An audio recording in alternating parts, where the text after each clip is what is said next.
I'm Sandra McDill, I work at TagMan. You'll hear a bit about TagMan as we go through the presentation today. But really what I want to kind of draw upon mostly through the agenda is a combination of my experience in digital marketing and also some of the experience that I've had working at TagMan, working with some of our exciting brands I'll show you in a minute. We've also got some results from our marketing agility survey, as well as some information from a report by Jim Stern on data unification that I want to share with you as well. And there'll also be some case studies and some time at the end for questions if anyone's got anything burning they'd like to ask. Also point out those are the Twitter details, so if you're wanting to tweet about anything you've heard today, then feel free to use those. And I'll kick into the presentation. So obviously it's important that I do the quick plug about TagMan, bit of showing off. So TagMan is a sort of data marketing platform, tag management company, and more recently has been more known for the attribution product as well. So we were pioneered in 2007. We've got over 300 clients now, and we work in over 85 countries with those clients. And you can see some of those fantastic brands here that trust us with their marketing data and to help run their online campaigns. So I wanted to kind of really kick off a little bit about what I mean by agility. It's become one of those buzzwords in marketing. It used to be big data, now it's marketing agility. But I think for me, outside of kind of, the phrase itself, being agile as a marketer is being able to be quick, to be nimble, to be able to look at opportunities that are happening in the marketplace and be able to do something about them before your competitors do. I think it's always going to be a challenge finding that balance between sort of, managing your marketing budget and being careful with spend, and taking those new opportunities, but without spending it all on an absolute whim. So it's a challenge, and I appreciate that for many of the marketers who I'm sure are in the audience today. I've got an interesting kind of image that came from Philip Gladman, who was the director at Diageo, who was talking about marketing agility. And he was talking about the fact that it's difficult because, digital marketers are so empowered to do so many of these great things in marketing, and yet they've got to become so multifaceted, so multi-skilled to be able to do PPC, SEO, understand analytics. It's such an interesting and exciting role being a marketing manager today. And he said it comes rather being like a Swiss army knife, which I think is a great image, except when I asked a friend of mine the other day in digital marketing what she felt like, she said she felt more like a potato peeler. She said all she feels she's doing is kind of working on the same grind, the same projects, because it's too difficult to become agile in today's market. So these are some of the things I wanted to address for you today. So why do I think people are so sluggish? Well, here's a few of my observations. Firstly, companies are slow. Digital is exciting, but companies are slow. So I'm sure many of you have experienced the kind of PR red tape, kind of going through legal to get a contract done, having to deal with procurement. It's a long, hard slog sometimes to be able to implement something new onto your website or to try a new marketing campaign. And despite the fact that, digital is so fast-paced and exciting, the rest of the business isn't always as aligned to those objectives as you are.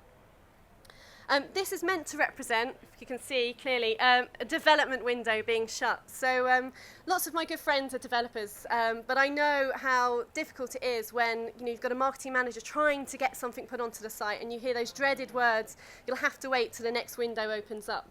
And I know particularly at this time of year at Christmas, it's really difficult to make any major changes to your site at this time of year. So whilst those development windows are important, it makes it very, very difficult to be able to change anything to your marketing.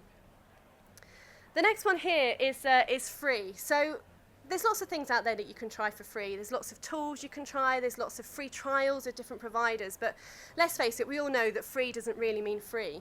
And I think what ends up happening is, you'll put something onto your site or you'll try something out and you end up getting kind of sidetracked by the fact that this item is free and you've not got to worry about justifying return on investment.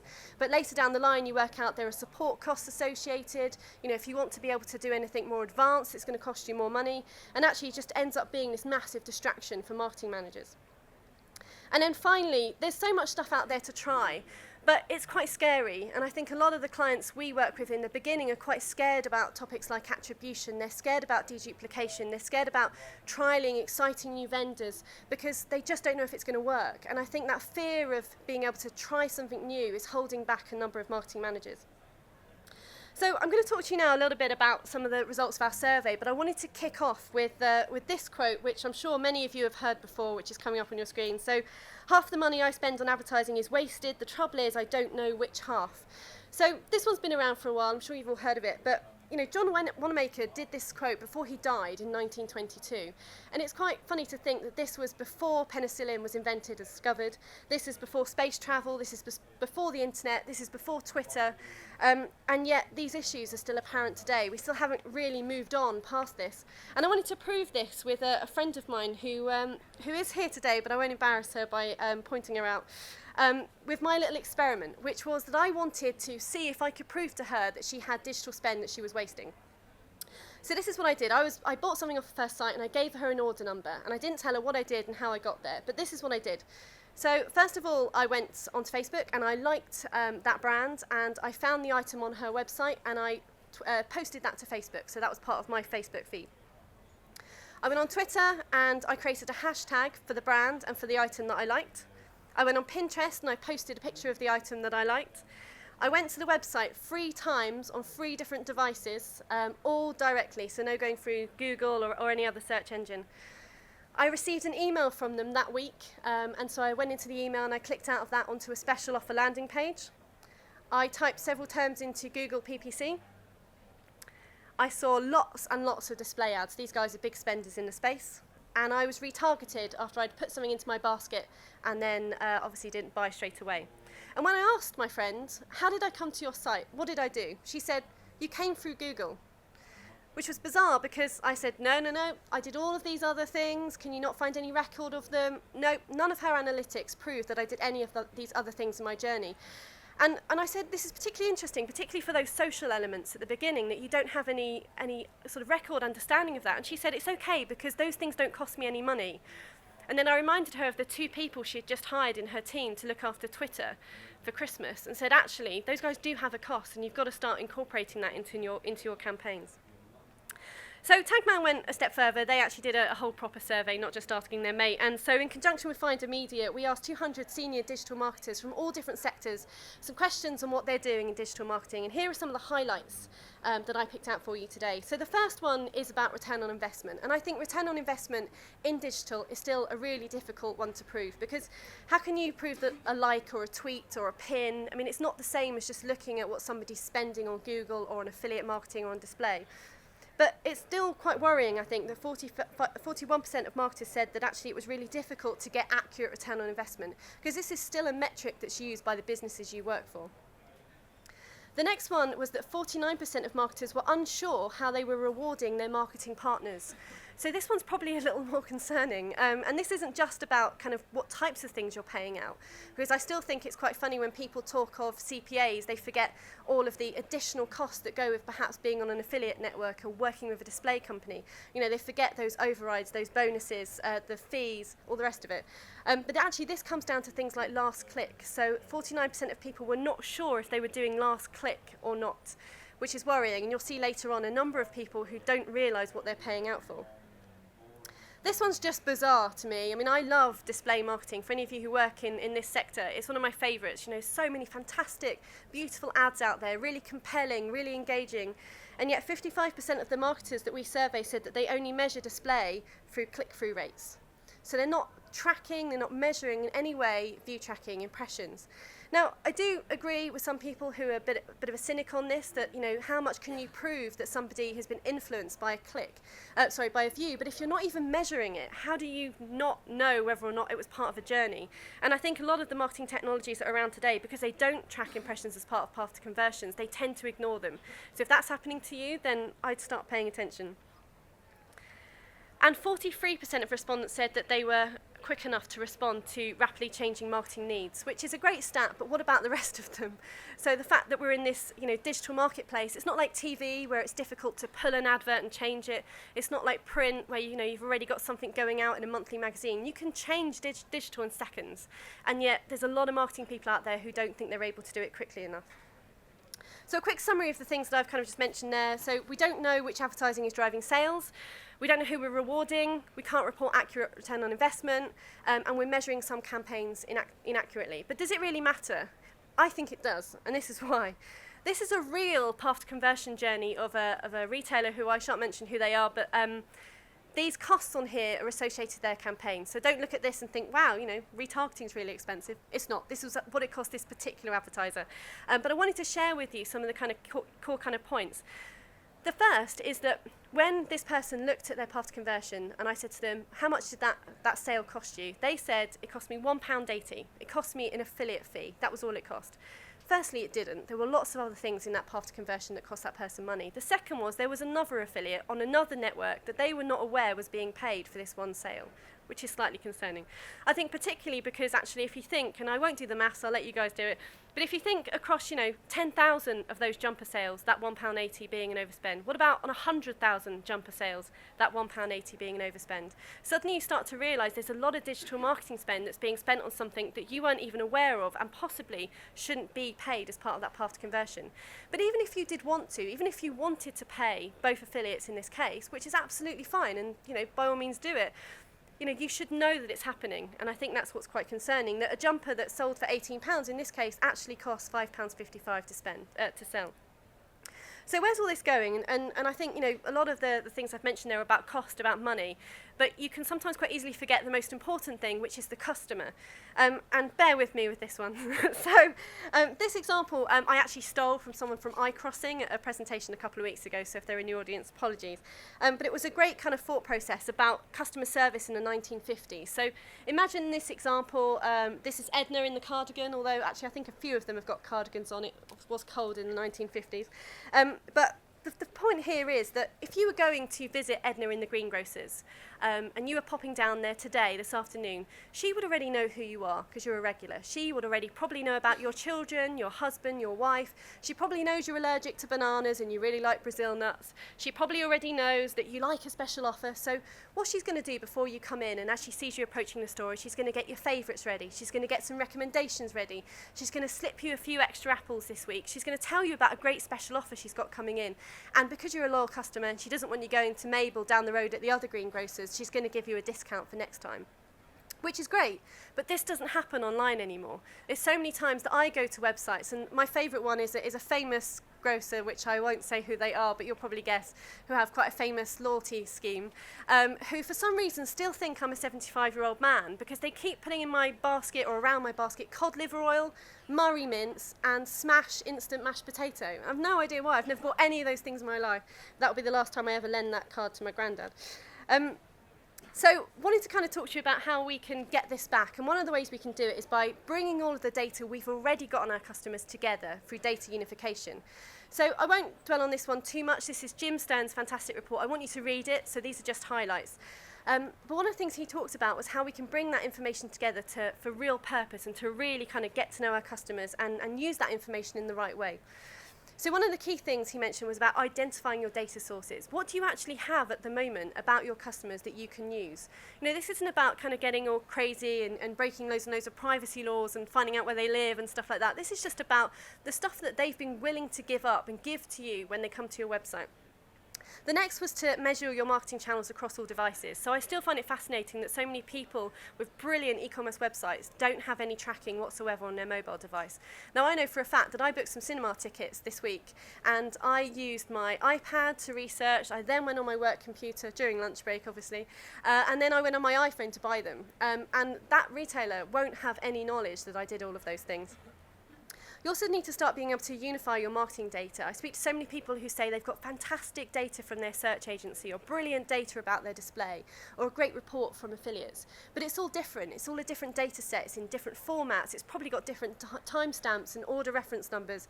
And it makes it difficult to bring it all together. How do you know it's all part of the same path to conversion unless you've got that in one single place?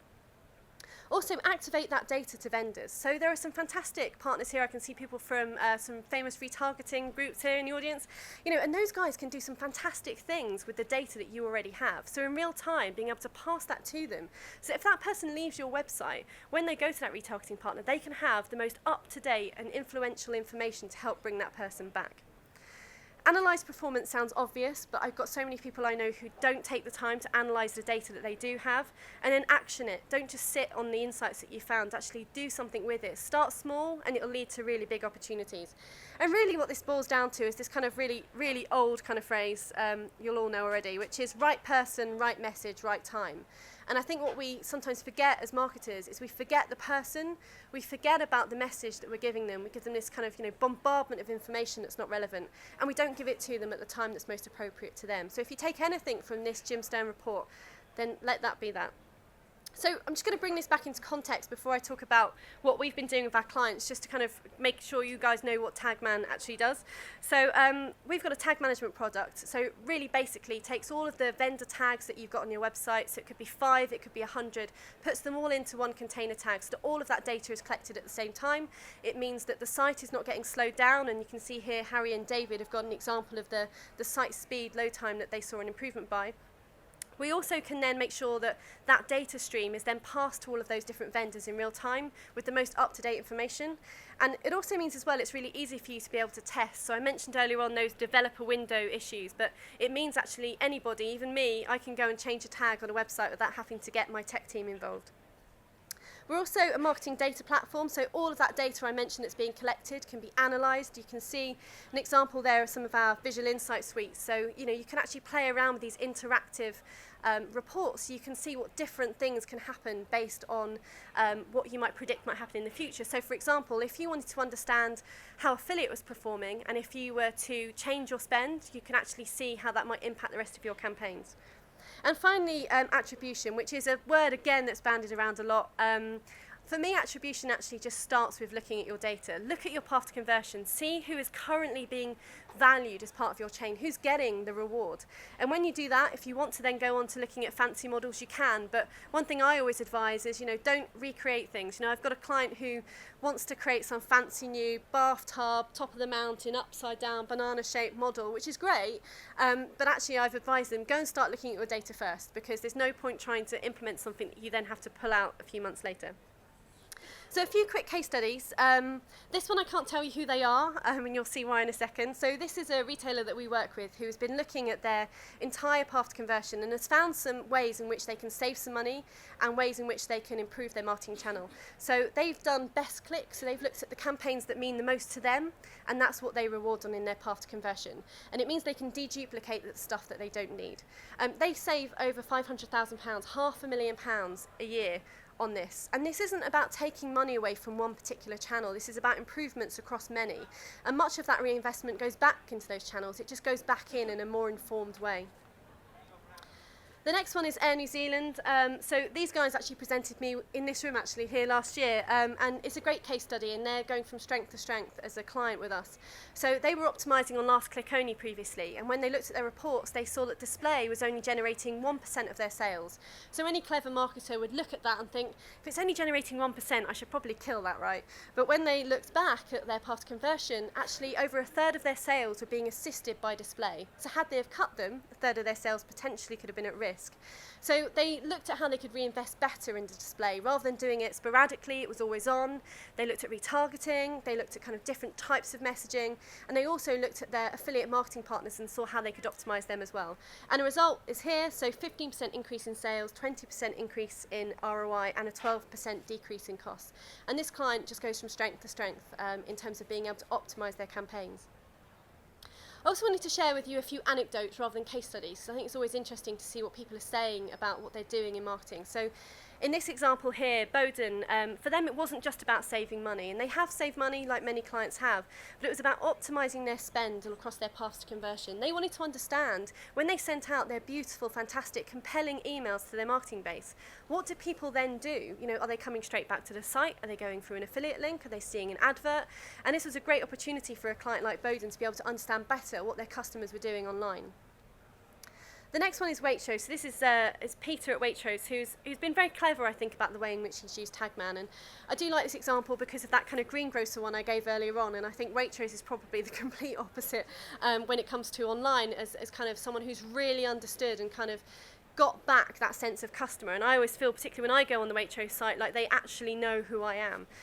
And what they've been doing is looking at patterns. They've been trying to find kind of different things in the channel mix that have been influencing performance, so that they can, of course, learn from the majority of people and apply those to the masses, but actually have a better understanding of what individual people are doing on their website.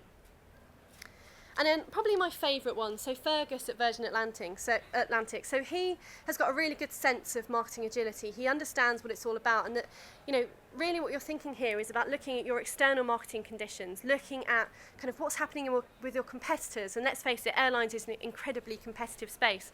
And really just being able to take those quick insights and apply them when they're needed. So that if, for example, BA were to launch something tomorrow, that Virgin Atlantic have got things ready to go immediately to be able to counter that. And I think that is kind of really clever marketing in action.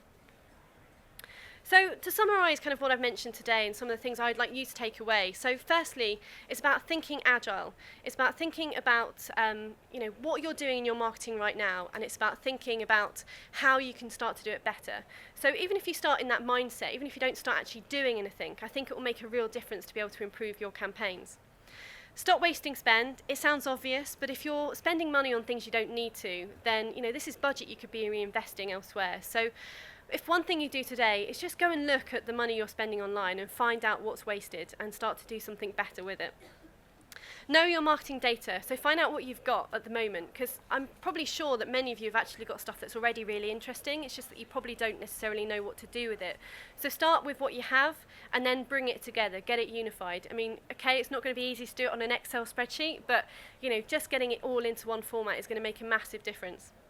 Remember the customer. Remember that greengrocers, that horrific image, and think about, you know, the customers that you've got, and every change you make to your website, every new campaign you launch, every new vendor you decide to work with. Remember who your customer is and what you're trying to achieve for them. And finally, take time to analyse and action the data that you've got. There's no point going through this entire process, setting up new models, looking at all of your exciting data, being more agile if you don't do anything with it. So please, please, please take some action on the stuff that you're doing. So that's it for me. Just a few kind of things. Firstly, if you're interested in that Jim Stern report, it's actually available on our stand, which is stand number 24. And also we've got some of the case studies that we mentioned there as well as the marketing survey that I mentioned. Also on our stand, I'm obliged to do, you can recharge your marketing, which is basically we've got some charging stations for mobile phones. So if during this presentation you've been tweeting or texting or doing a farm-based online game, whatever it is, and you've run out of battery before lunch, you want to come and charge it, you can do. And I've got some time for questions, so if anyone's got anything that they'd like to ask, I can do that now. Otherwise, you can pop and see me on the stand number 24 this afternoon. Thank you. Does anyone have any questions? There's a mic.